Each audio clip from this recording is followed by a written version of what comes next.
Hi అండి. అందరికీ నమస్కారం. ఈరోజు కథ 52 వాడికి 15 పిల్ల పార్ట్ 4. ఇక కథలోకి వెళితే కింద పడిన ఫోన్ వెలుతురు ఆ చీకటి గదిలో లక్ష్మి వణుకుతున్న ముఖాన్ని స్పష్టంగా చూపిస్తుంది.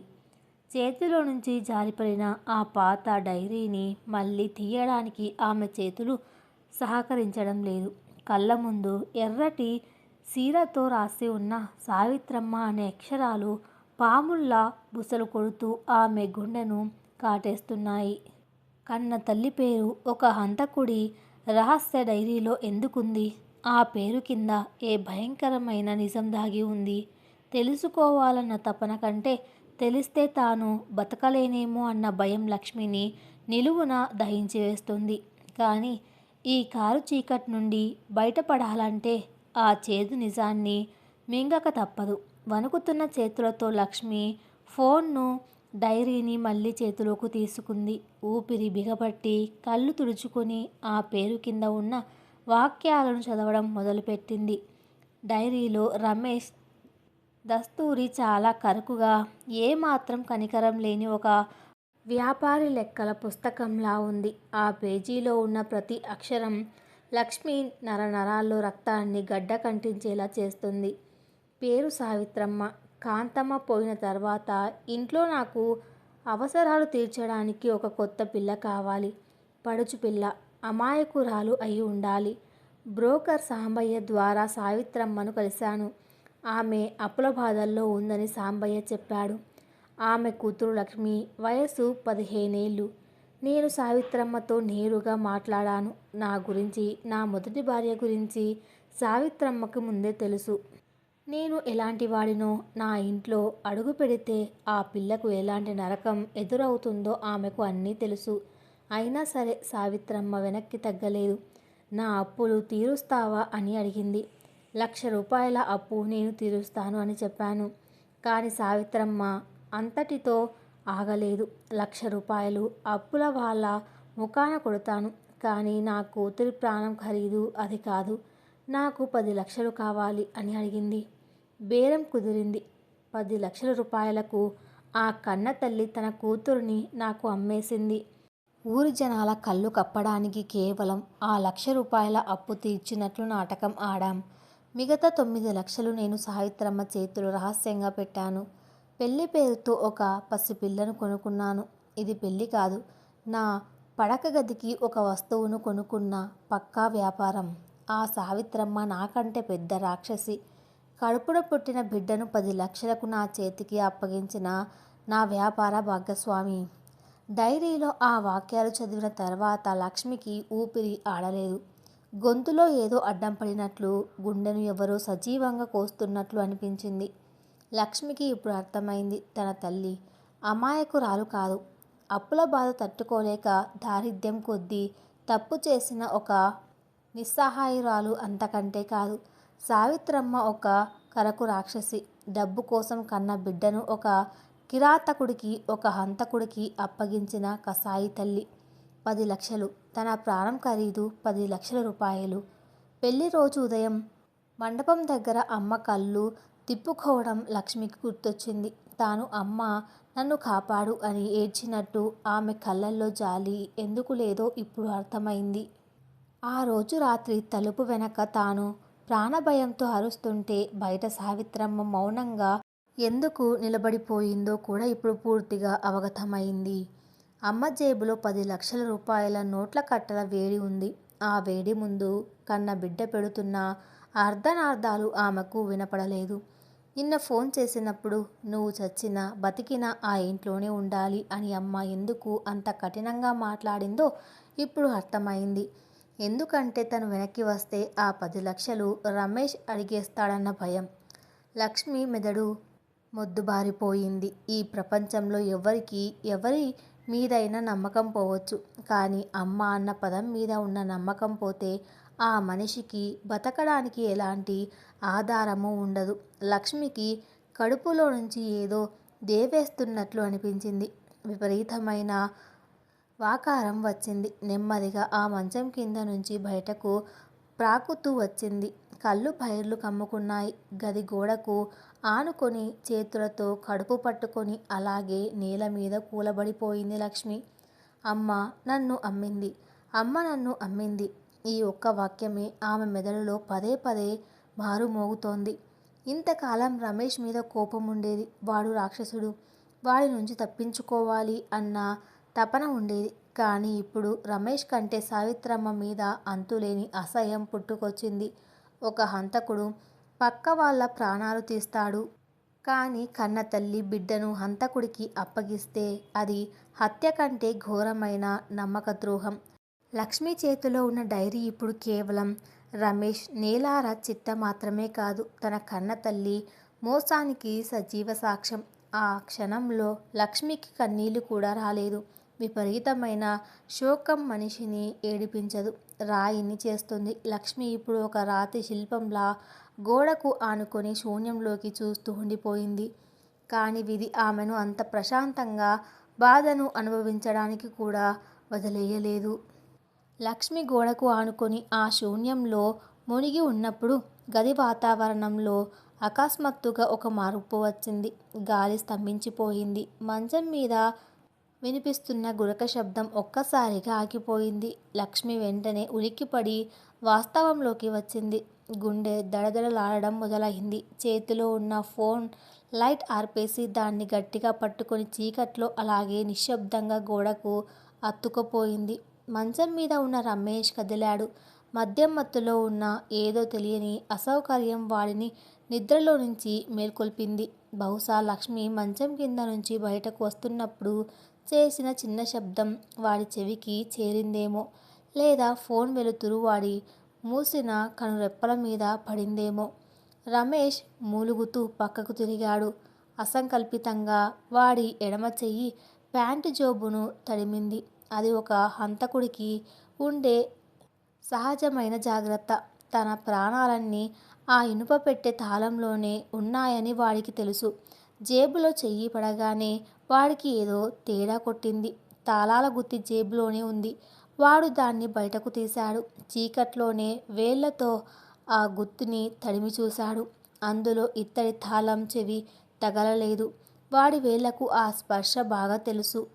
ఆ ముఖ్యమైన తాళం చెవి గుత్తిలో లేనిది వాడికి అర్థమైపోయింది.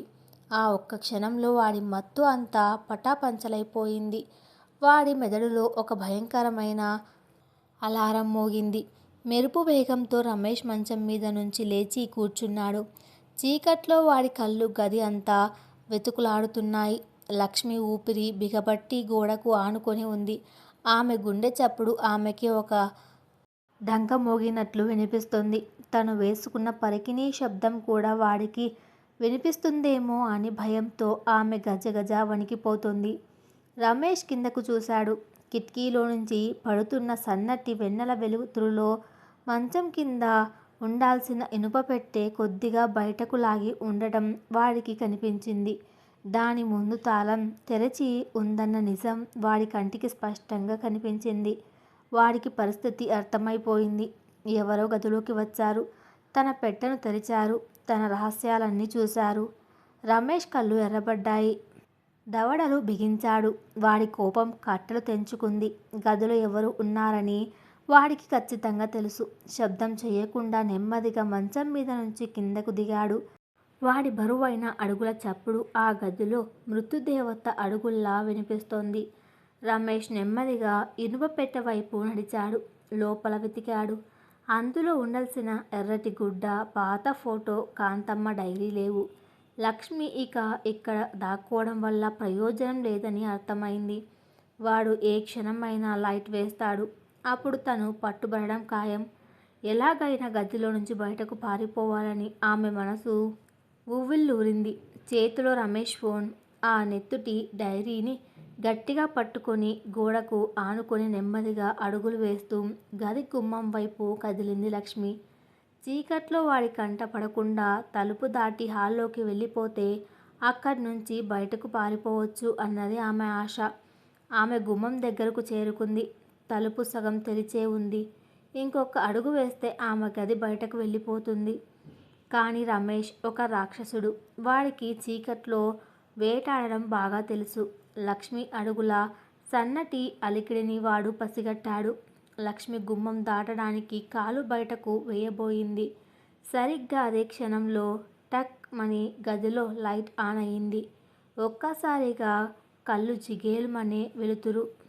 లక్ష్మి గుండె ఆగిపోయింది. ఆమె అడుగు అక్కడే స్తంభించిపోయింది. భయంతో నెమ్మదిగా వెనక్కి తిరిగి చూసింది.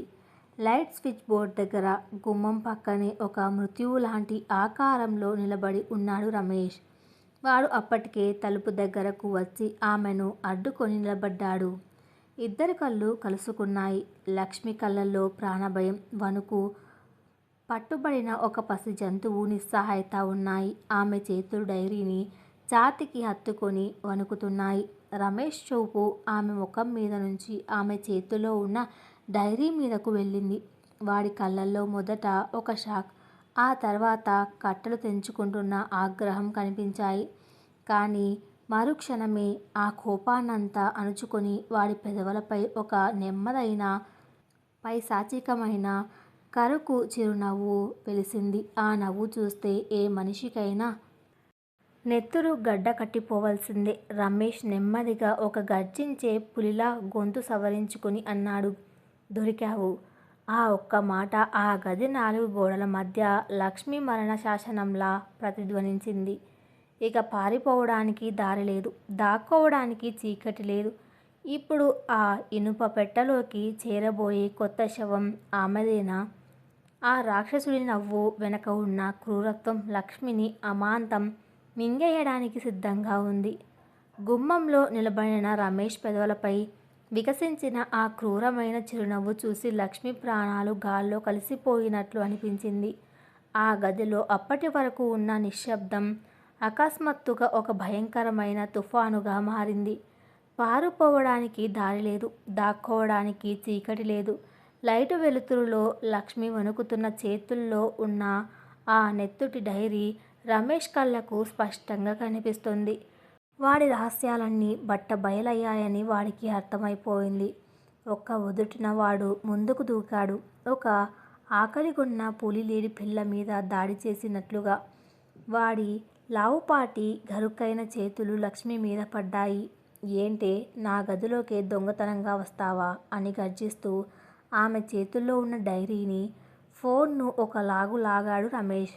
వాడి బలానికి లక్ష్మి చేతులు గిలగిలలాడాయి. డైరీ వాడి చేతిలోకి వెళ్ళిపోయింది. ఆ వెంటనే వాడు తన కరుకు చేతులతో లక్ష్మి జుట్టును గట్టిగా పట్టుకొని విసిరికొట్టాడు.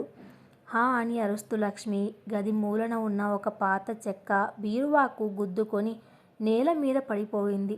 ఆమె నుదురు బీరువా అంచుకు తగలడంతో చురుక్కుమని నెత్తురు తన్నుకొచ్చింది. కానీ ఆమెకు ఆ నెత్తురు కన్నా కళ్ళ ముందు జరగబోతున్న మృత్యు తాండవమే ఎక్కువగా భయపెడుతోంది. రమేష్ కోపంతో ఊగిపోతున్నాడు. చేతిలో ఉన్న డైరీని నేలకేసి కొట్టాడు. వాడి కళ్ళు నిప్పులు చెరుగుతున్నాయి. వాడి అసలు రూపం, వాడు చేసిన హత్యల చిట్టా ఇప్పుడు ఈ 15 ఏళ్ల పిల్లకి తెలిసిపోయింది. కాంతమ్మను ఎలా చంపాడో, ఆ తర్వాత ఈ రాక్షస సామ్రాజ్యాన్ని ఎలా నిర్మించుకున్నాడో అన్నీ ఈ పిల్ల చదివేసిందని వాడికి అర్థమైంది. లక్ష్మి నేల మీద ముడుచుకొని వణుకుతూ తన చేతులతో ముఖాన్ని కప్పుకుంది. వాడు ఏ క్షణమైనా వచ్చి కాంతమ్మను తన్నినట్లే తనను కూడా తన్ని చంపేస్తాడని ఆమె ప్రాణభయంతో ఎదురు చూస్తుంది. కానీ రమేష్ ఆమెను కొట్టడానికి ముందుకు రాలేదు. వాడి మెదడులో ఒక కరకుటైన పైశాచికమైన ఆలోచన మొదలయింది. శారీరక హింస కంటే మానసిక హింస మనిషిని శాశ్వతంగా బానిసను చేస్తుందని వాడికి తెలుసు. లక్ష్మి చదివిన ఆ డైరీలోని చివరి పేజీ వాడికి గుర్తొచ్చింది. రమేష్ నెమ్మదిగా నడుచుకుంటూ వచ్చి నేల మీద పడి ఉన్న లక్ష్మి ముందు కూర్చున్నాడు. వాడి నోటి నుంచి వస్తున్న కంపు వాసన లక్ష్మిని ఉక్కిరిబిక్కిరి చేస్తుంది. వాడు ఆమె గడ్డం పట్టుకొని బలవంతంగా తల పైకెత్తాడు. ఏంటే వణుకుతున్నావు? ఏం చదివావే? మొత్తం అర్థమైందా? నేను నా మొదటి భార్యను చంపేశానని వాళ్ళకి రాసిన డైరీ ఇది అని పోలీసులకి ఇస్తావా? రమేష్ గొంతులో భయం లేదు, ఒక వికృతమైన ధీమా ఉంది. లక్ష్మి కళ్ళల్లో నీళ్లు తిరుగుతున్నాయి. కానీ నోటి నుంచి మాట రావడం లేదు. రమేష్ ఆమె ముఖానికి మరింత దగ్గరగా వచ్చి కళ్ళలోకి నేరుగా చూస్తూ విషం కక్కాడు. వెళ్ళు, ధైర్యం ఉంటే వెళ్ళి ఊర్లో వాళ్ళందరికీ చెప్పు. పోలీసులను తీసుకురా. వాళ్లకు ఈ డైరీ కూడా నేనే ఇస్తాను. కానీ ఒక్క విషయం గుర్తుపెట్టుకో పిల్ల. ఈ డైరీలో కాంతమ్మ చావు గురించి మాత్రమే లేదు, నీ కన్న తల్లి సావిత్రమ్మ గురించి కూడా ఉంది. నీ అమ్మ నిన్ను నాకు 10 లక్షలకి అమ్మిందన్న నిజం నువ్వు చదివావు కదా. ఆ మాట వినగానే లక్ష్మి గుండెల్లో ఏదో పదునైన కత్తి దించినట్లు అనిపించింది. అమ్మ చేసిన మోసం మళ్ళీ వాడి నోట వెంట వింటుంటే ఆమె ప్రాణం విలవలలాడింది. రమేష్ పైశాచికంగా నవ్వాడు. అవును, నీ కన్న తల్లే నాతో బేరం ఆడింది. నేను ఎలాంటి వాడినో తెలిసి 10 లక్షల నోట్ల కట్టల కోసం తన పేగు బంధాన్ని తెంచుకుంది. ఒకవేళ నువ్వు పోలీసులకు చెబితే నేను జైలుకి వెళ్తాను, కానీ నాతో పాటే నన్ను పెళ్లి చేసుకుంటానని మభ్యపెట్టి ఒక మైనర్ పిల్లను అంటే నిన్ను లక్షలకి అమ్మినందుకు నీ అమ్మ సావిత్రమ్మ కూడా జైలుకి వెళ్తుంది. లక్ష్మి కళ్ళు భయంతో ఆశ్చర్యంతో విప్పార్చాయి. రమేష్ తన మాటలకు పదును పెడుతూ చెప్పాడు. ఇద్దరం జైలుకి వెళ్తాం సరే, మరి నీ గతేంటి? నీకు ఆశ్రయం ఇచ్చేదెవరు? తల్లేమో కటకటాల వెనక, మొగుడేమో ఉరికంబం మీద, నువ్వు మాత్రం దిక్కులేని అనాథల బజారున పడతావు. ఈ సమాజం నిన్ను బతకనిస్తుందనుకుంటున్నావా? ఏ కుక్కో నక్కో నిన్ను పీక్కు తింటాయి. నువ్వు వీధిన పడతావు తల్లి, అడుక్కు తింటావు. ఇదంతా నీకు కావాలంటే ఉదయం తెల్లవారగానే పోలీసుల దగ్గరికి వెళ్ళు, నేను అడ్డుకోను. వాడి మాటలు వింటుంటే లక్ష్మికి కాళ్ళ కింద భూమి కుంగిపోతున్నట్లు అనిపించింది. శారీరక దెబ్బల కంటే వాడి మాటలు ఎంతో లోతుగా గాయం చేశాయి. రమేష్ వేసిన ఈ మానసిక ఉరితాడుకు లక్ష్మి పూర్తిగా బలైపోయింది. పోలీసులకు చెబితే రమేష్ పోతాడు సరే, కానీ కన్న తల్లి కూడా జైలు పాలవుతుంది. తను ఒంటరిగా ఈ కఠినమైన ప్రపంచంలో అనాథగా మారిపోతుంది. ఏ దారి ఎంచుకున్నా తన ముందు ఉన్నది మృత్యుకుహరమే అన్న చేదు నిజం ఆ పసి మనసును అణువణువు చిదిమేసింది. రమేష్ లేచి నిలబడ్డాడు. చేతిలో ఉన్న డైరీని తిరిగి ఆ ఇనుప పెట్టెలో పడేసి గట్టిగా తాళం వేశాడు. ఆ తాళం చెవిని తన ములతాడుకు కట్టుకొని లక్ష్మి వైపు అసహ్యంగా చూశాడు. ఇక ఈ డైరీ గురించి, కాంతమ్మ చావు గురించి నీ నోట్లో నుంచి ఒక్క మాట బయటకు వచ్చినా నిన్ను, నీతో పాటు ఆ సావిత్రమ్మను ఇద్దరిని ఒకే గుంటలో పెట్టి పూడ్చేస్తా. లేచి మూసుకొని వెళ్ళి ఆ మూలన పడుకో అని గట్టిగా గర్జించాడు. లక్ష్మి ఒక్క మాట కూడా మాట్లాడలేదు. ఏడుపు కూడా రావడం లేదు. మనసు మొత్తం రాయిలా మారిపోయింది. వణుకుతున్న కాళ్ళతో నెమ్మదిగా లేచి గదిలో ఒక మూలకు వెళ్ళి ముడుచుకొని పడుకుంది. రమేష్ లైట్ ఆర్పేసి మంచం మీద వాలిపోయాడు.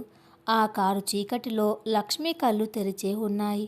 ఒకప్పుడు ఆ ఇంట్లో నుంచి ఎలాగైనా పారిపోవాలని, దానికి ఆ డైరీ ఒక ఆయుధం అవుతుందని ఆమె ఆశపడింది.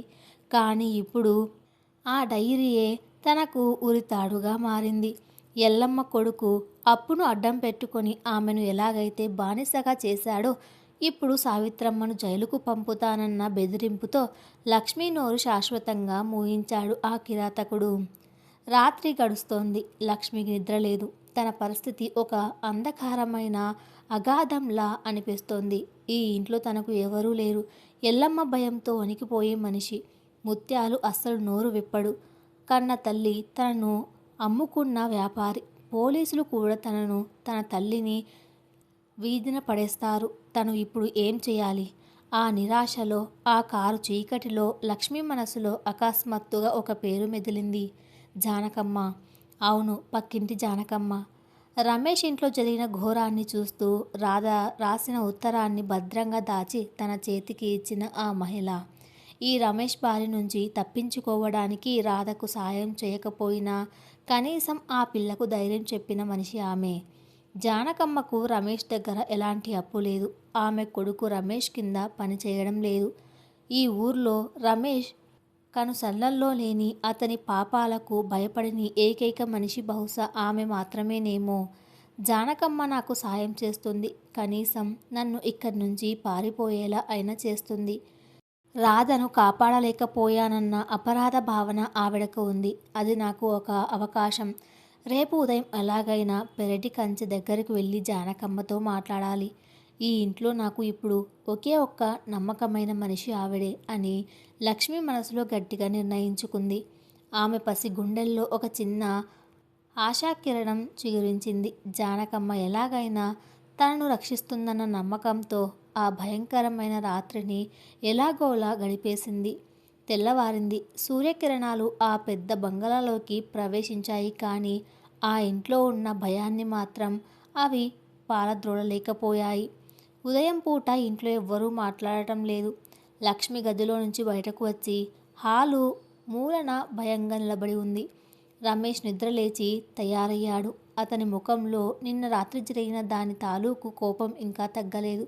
లక్ష్మి వైపు ఒకసారి కసిగా చూసి కళ్ళతోనే బెదిరించి బూట్లు వేసుకొని ఇంటి బయటకు వెళ్ళాడు. వాడు పొలానికి వెళ్ళాడని నిర్ధారించుకున్న లక్ష్మి వెంటనే ఊపిరి పీల్చుకొని నెమ్మదిగా వంటగది మీదుగా పెరటి వైపు అడుగులు వేసింది. ఆమె లక్ష్యం ఒక్కటే, కంచె దగ్గరకు వెళ్ళి జానకమ్మను కలవడం.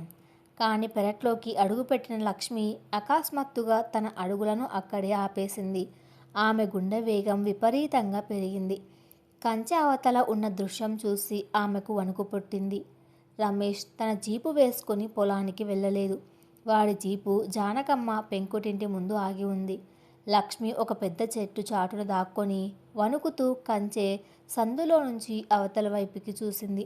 జానకమ్మ ఇంటి ముందు ఉన్న చిన్న అరుగు మీద నిలబడి ఉన్నాడు రమేష్. వాడి చేతులు నడుము మీద ఉన్నాయి. ముఖంలో రౌద్రం తాండవిస్తోంది. వాడి ముందు జానకమ్మ తలదించుకొని చేతులు కట్టుకొని భయంగా నిలబడి ఉంది.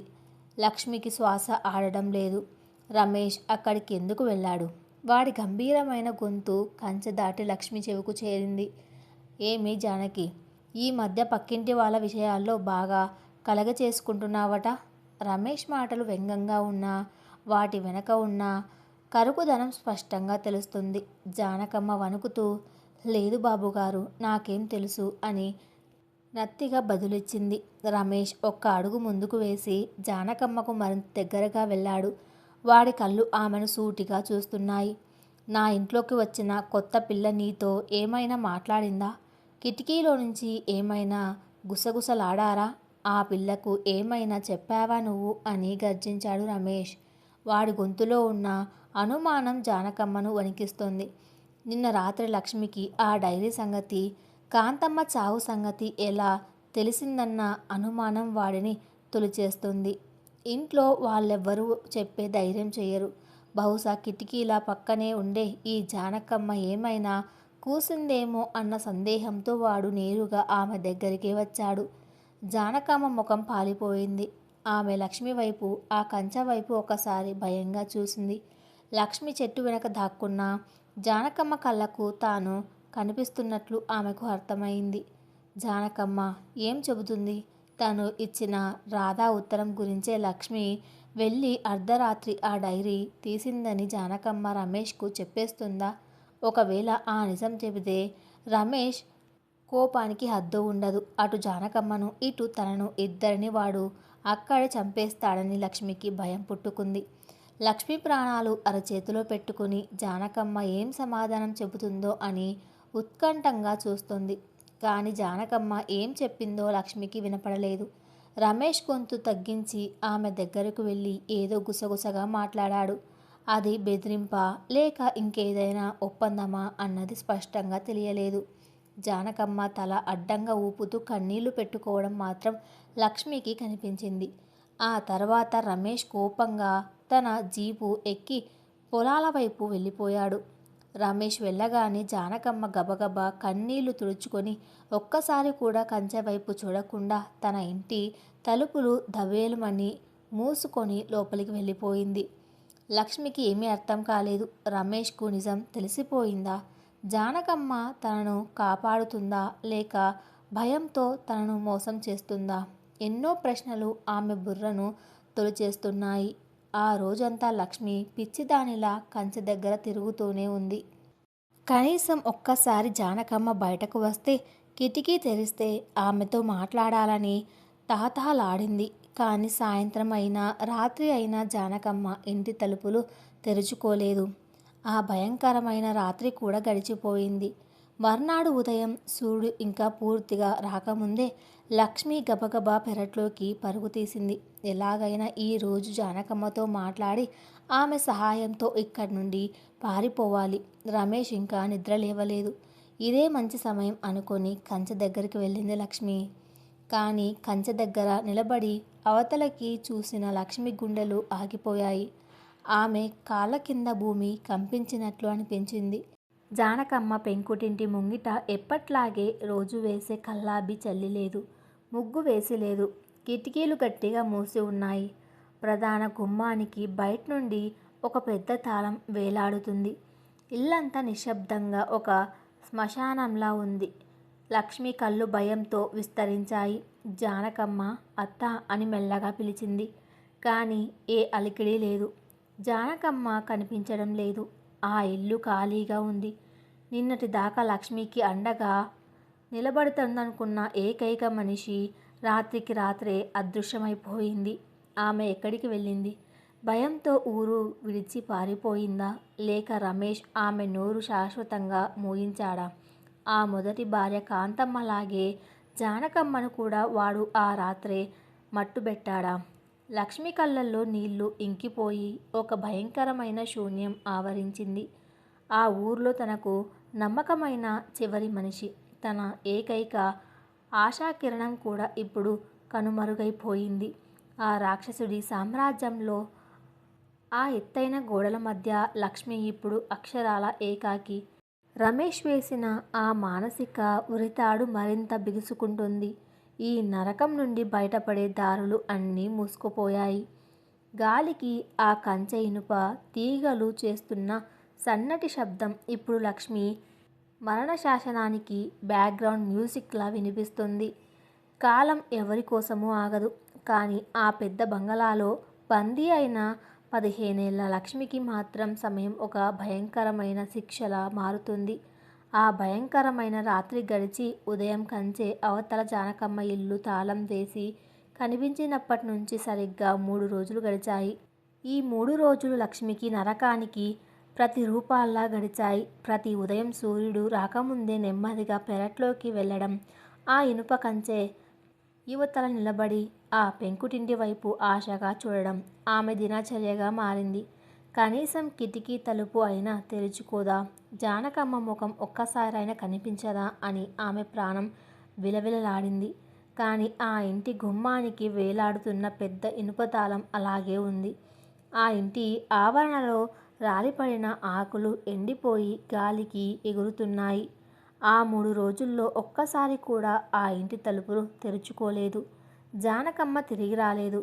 ఆమె మాయమైపోయింది. లక్ష్మికి గుండె ఆగినట్టయింది. జానకమ్మ ఎక్కడికి వెళ్ళిపోయింది? భయంతో తన ప్రాణాలు దక్కించుకోవడానికి రాత్రికి రాత్రే ఊరు విడిచి పారిపోయిందా? లేక రమేష్ ఆమెకు ఏదైనా హాని చేశాడా? ఆ మొదటి భార్య కాంతమ్మలాగే జానకమ్మను కూడా వాడు ఆ రాత్రే శాశ్వతంగా మాయం చేశాడా? ఈ ప్రశ్నలు లక్ష్మి మెదడును తొలిచేస్తున్నాయి. ఏది ఏమైనా జానకమ్మ అదృశ్యంతో లక్ష్మి జీవితంలో మెలిగిన ఆఖరి ఆశాకిరణం కూడా కనుమరుగైపోయింది. ఇప్పుడు లక్ష్మి అక్షరాల అనాథగా ఒంటరి అయిపోయింది. ఈ విశాలమైన ప్రపంచంలో ఆమెను రక్షించే నాథుడు ఎవ్వరూ లేరు. ఆమె కన్నతల్లే 10 లక్షల రూపాయలకు ఆమెను ఈ మృత్యుకూపంలోకి నెట్టేసింది. సమాచారాన్ని బయటకు పంపడానికి ఫోన్ లేదు. ఆ ఇంట్లో ఉన్న టెలిఫోన్ను రమేష్ ముక్కలు చేసి పడేశాడు. బయటకు వెళ్ళే దారి లేదు. ఇంటి ముందున్న 10 అడుగుల ఇనుప గోడకు ఎప్పుడూ భారీ తాళం వేలాడుతూనే ఉంటుంది. రమేష్ ఆమె చుట్టూ ఒక అభేద్యమైన గోడ కట్టాడు. అది రాతి గోడ కాదు, భయంతో అధికారాన్ని అడ్డం పెట్టుకొని వాడు నిర్మించిన మానసిక ఉక్కుగోడ. ఈ 3 రోజుల్లో రమేష్ లక్ష్మిని ఒక్క దెబ్బ కూడా కొట్టలేదు. కనీసం గట్టిగా అరవలేదు. కానీ వాడి నిశ్శబ్దం ఆమె దెబ్బల కంటే భయంకరంగా ఉంది. ఇంట్లో తిరుగుతున్నప్పుడు వాడు లక్ష్మి వైపు చూసే చూపుల్లో ఒక వికృతమైన గెలుపు కనిపిస్తుంది. నువ్వు నా చేతిలో కీలుబొమ్మవి. నీకు ఎవ్వరూ లేరు. ఇక్కడి నుంచి నువ్వు ప్రాణాలతో బయటపడలేవు అని ఆ చూపులు నిశ్శబ్దంగా ఆమెను వెక్కిరిస్తున్నాయి. వాడికి తెలుసు లక్ష్మి ఇప్పుడు పూర్తిగా తన గుప్పెట్లో ఉందని. ఆ డైరీ చదివినందుకు ఆమెను మానసికంగా చంపేసి భౌతికంగా ఒక మూగ బానిసలా మార్చేశానని వాడు మురిసిపోతున్నాడు. లక్ష్మికి కూడా వాడు అల్లిన వలయం అర్థమవుతోంది. తను ఇప్పుడు ఒక పంజరంలో చిక్కుకున్న చిన్న పక్షి. ఎంత గిలగిలలాడినా ఆ ఇనుప చువ్వలు తన రెక్కలను విరిచేయడం తప్ప స్వేచ్ఛను ఇవ్వవని ఆమెకు స్పష్టంగా తెలిసొచ్చింది. కానీ మనిషి విపరీతమైన కష్టాల్లో ఉన్నప్పుడు రెండు రకాలుగా స్పందిస్తాడు. భయపడి పూర్తిగా కుప్పకూలిపోవడం, లేదా ఆ భయాన్నే ఆయుధంగా మార్చుకొని తిరగబడడం. రమేష్ ఊహించినట్లుగా కన్న తల్లి మోసం చేసిన తర్వాత, జానకమ్మ అదృశ్యం తర్వాత లక్ష్మి పూర్తిగా విరిగిపోలేదు. పైకి ఆమె ఒక భయపడిన పసిపిల్లల గది మూలన ముడుచుకొని కూర్చున్నట్లు కనిపిస్తున్నా ఆమె లోపల మాత్రం ఒక భయంకరమైన మార్పు జరుగుతుంది. 15 ఏళ్ల ఆ పసి మనసులో అప్పటి వరకు ఉన్న అమాయకత్వం కాలి బూడిదైపోయింది. కన్నీళ్లు ఇంకిపోయాయి. ఏడ్చి ఏడ్చి ఆమె కళ్ళు ఎండిపోయాయి. ఆ ఎండిన కళ్ళల్లో ఇప్పుడు ఒక కసి, ఒక రౌద్రం నిశ్శబ్దంగా గూడు కట్టుకుంటున్నాయి. నన్ను కన్న తల్లే కాసుల కోసం అమ్మేసింది. నా మీద జాలి చూపించిన పక్కింటి ఆవిడ మాయమైపోయింది. నన్ను కాపాడడానికి పైనుంచి దేవుడు కూడా రాడు. నా ప్రాణాలను నేనే కాపాడుకోవాలి. ఈ రాక్షసుడి చేతిలో ఒక పిరికిదానిలా, ఒక మూగ జంతువులా నేను చావను. వాడు చేసిన హత్యలు, నా తల్లి చేసిన మోసం ఈ ప్రపంచానికి తెలిసేలా చేస్తాను. ఒకవేళ ఆ పోరాటంలో నేను చనిపోయినా సరే, వాడి పీకల మీద కత్తి పెట్టి మరీ చస్తాను అని లక్ష్మి మనసులో ఒక దృఢమైన నిర్ణయం స్థిరపడింది. ఆ నిర్ణయం ఆమె నరనరాల్లో రక్తాన్ని వేడెక్కిస్తుంది. వాడి ముందు భయపడుతున్నట్లు నటించడం ఒక వ్యూహం మాత్రమే. లోపల మాత్రం ఆమె తన పోరాటానికి ఒక రహస్య ప్రణాళికను సిద్ధం చేసుకుంటుంది. లక్ష్మి లోపల ధైర్యం కూడగట్టుకున్నప్పటికీ బయట పరిస్థితులు మాత్రం రోజు రోజుకు మరింత ప్రతికూలంగా మారుతున్నాయి. రమేష్ తన రాక్షస క్రీడను మరింత పకడ్బందీగా ఆడుతున్నాడు. ఆ రోజు ఆదివారం ఉదయం 8 గంటలవుతోంది. సాధారణంగా ఇంట్లో వాతావరణం ఎంతో కొంత ప్రశాంతంగా అనిపించేది ఆ సమయానికే. ఎందుకంటే పొద్దున్నే ఎల్లమ్మ వస్తుంది. ఆమె చేసే పాత్రల శబ్దం, చీపురి అలికిడి ఆ ఇంటి కారు చీకటిని కాస్త తరిమి కొట్టినట్లు అనిపించేది. లక్ష్మికి ఎల్లమ్మ ఒక చిన్న ఆసరా. ఆవిడ కనీసం కళ్ళతోనైనా జాలిని కురిపించేది. అన్నం పళ్ళెం తెచ్చిపెట్టి 2 ముద్దలు తినమ్మా అని ఆత్మీయంగా పలకరించేది. తన కొడుకు కోసం భయపడుతున్న లక్ష్మి పట్ల ఎల్లమ్మకు ఒక మాతృప్రేమ ఉండేది. లక్ష్మి వంటగది పక్కన ఉన్న చిన్న గోడకు ఆనుకొని ఎల్లమ్మ కోసం ఎదురుచూస్తుంది. ఈరోజు ఎల్లమ్మతో తన మనసులో ఉన్న పోరాట పటిమ గురించి చెప్పాలని, ఏదో ఒక దారి వెతకమని బతిమాలాలని లక్ష్మి ఆశగా ఉంది. సమయం 8:30 దాటింది. గేటు తెరుచుకున్న చప్పుడు వినిపించింది. లక్ష్మి కళ్ళల్లో మెరుపు. ఎల్లమ్మ వచ్చిందేమో అని గబగబా హాలు వైపు అడుగులు వేసింది. కానీ గుమ్మం నుంచి లోపలికి వస్తున్న అడుగుల చప్పుడు వేరుగా ఉంది. ఎల్లమ్మ అడుగులు నెమ్మదిగా భయపడుతూ పడతాయి. కానీ ఈ అడుగులు భారంగా, గరుకుగా ఉన్నాయి. ఎవరో కొత్త మనిషి ఆ ఇంట్లోకి అడుగు పెడుతున్నాడు. లక్ష్మి తలుపు చాటు నుంచి తొంగి చూసింది. అక్కడ ఎల్లమ్మ లేదు. ఆమె స్థానంలో ఒక కొత్త ముసలి మనిషి నిలబడి ఉన్నాడు. అతనికి సుమారు 60 ఏళ్ళు ఉంటాయి. నల్లగా ఎండిపోయిన శరీరంతో ఉన్నాడు. తలకు ఒక పాత టవల్ చుట్టుకొని ఉన్నాడు. అతని ముఖంలో ఎలాంటి భావము లేదు. కళ్ళల్లో కరుకుదనం స్పష్టంగా కనిపిస్తుంది. అతను చేతిలో ఒక పాత చీపురు పట్టుకొని ఉన్నాడు. లక్ష్మికి గుండె ఒక్కసారిగా జల్మంది. ఎల్లమ్మ ఏది? ప్రతిరోజు 10 ఏళ్లుగా ఈ ఇంటికి తప్పకుండా వచ్చే ఎల్లమ్మ ఈరోజు ఎందుకు రాలేదు? ఆమెకు బదులు ఈ కొత్త మనిషి ఎవరు? అప్పుడే రమేష్ తన గదిలో నుంచి హాల్లోకి వచ్చాడు. ఆ కొత్త మనిషిని చూడగానే రమేష్ పెదవులపై ఒక తేలికపాటి చిరునవ్వు వెలిసింది. వచ్చావా కొండయ్య? అంతా చెప్పానుగా. పని మొదలుపెట్టు అని రమేష్ కఠినంగా అన్నాడు. కొండయ్య చేతులు కట్టుకొని తల ఊపి ఏమీ మాట్లాడకుండా నేరుగా వంటగది వైపు నడిచాడు. అతను వస్తున్న దారిలో తలుపు వెనక దాక్కున్న లక్ష్మిని చూశాడు.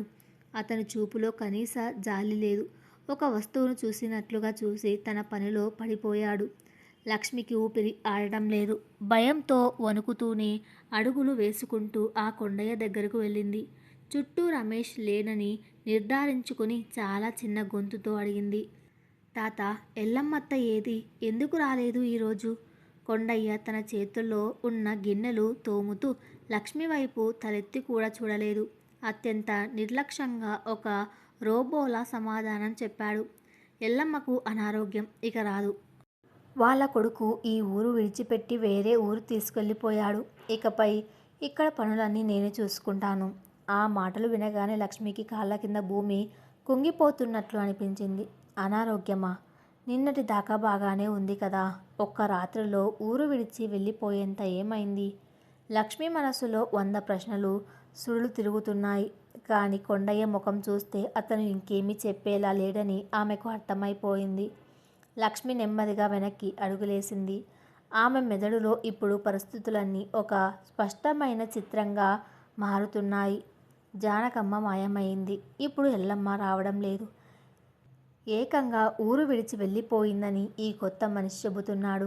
లక్ష్మికి అసలు కథ అర్థమైంది.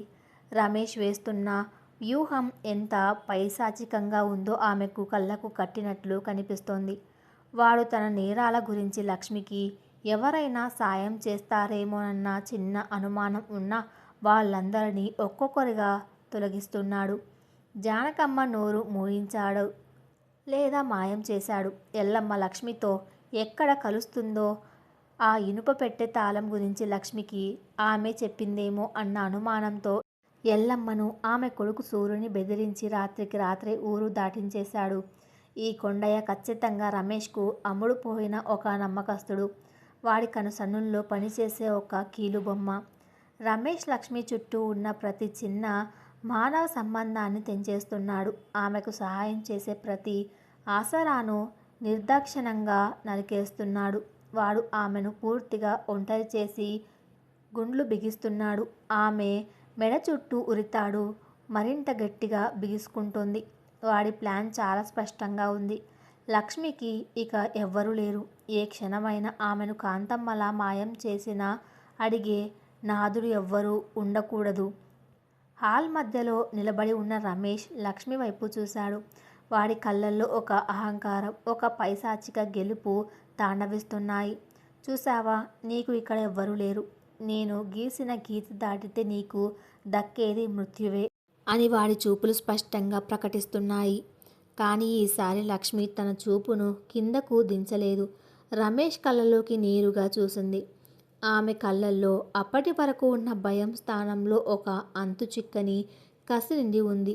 ఆ చూపు చూసి రమేష్ ఒక్క క్షణం ఉలిక్కిపడ్డాడు. ఒక బానిస కళ్ళల్లో అంతటి ధైర్యం చూసి వాడి అహంకారం ఎక్కడో దెబ్బ తగిలింది. రమేష్కు తెలియని నిజం ఒక్కటే, లక్ష్మి దగ్గర ఇప్పుడు ఫోన్ లేదు, పారిపోయే దారి లేదు, సాయం చేసే మనుషులు లేరు. సాక్ష్యంగా చూపించడానికి ఆ డైరీ కూడా వాడి మంచం కింద లాకర్లోకి వెళ్ళిపోయింది. కానీ లక్ష్మి దగ్గర ఒక ఆయుధం మాత్రం మిగిలిపోయింది. ఆ చీకటి గదిలో ఫోన్ వెలుతురులో లక్ష్మి కళ్ళారా చూసిన ఆ డైరీలోని అక్షరాలు, వాక్యాలు ఆమె మెదడులో పచ్చబొట్టులా ముద్రించుకుపోయాయి. 1,00,000 రూపాయల కట్నం తేలేదు, మెట్ల మీద నుంచి తోసేశాను, పని అయ్యింది. సావిత్రమ్మ 10 లక్షలకు అమ్మేసింది. ఈ మాటలన్నీ ఆమె గుండెల్లో ఒక యంత్రంలా నిల్వ ఉన్నాయి. వాడి చేతులు డైరీని లాక్కోగలవు కానీ ఆమె మెదడులో దాగి ఉన్న ఆ నిజాన్ని లాక్కోలేవు.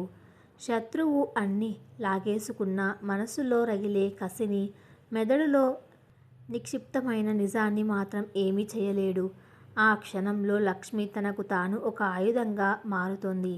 ఆ భయంకరమైన బంగళా గోడల మధ్య ఒక 15 ఏళ్ల పసిపిల్ల ఒక కరుడు కట్టిన హంతకుడితో ముఖాముఖి యుద్ధానికి సన్నద్ధమవుతోంది.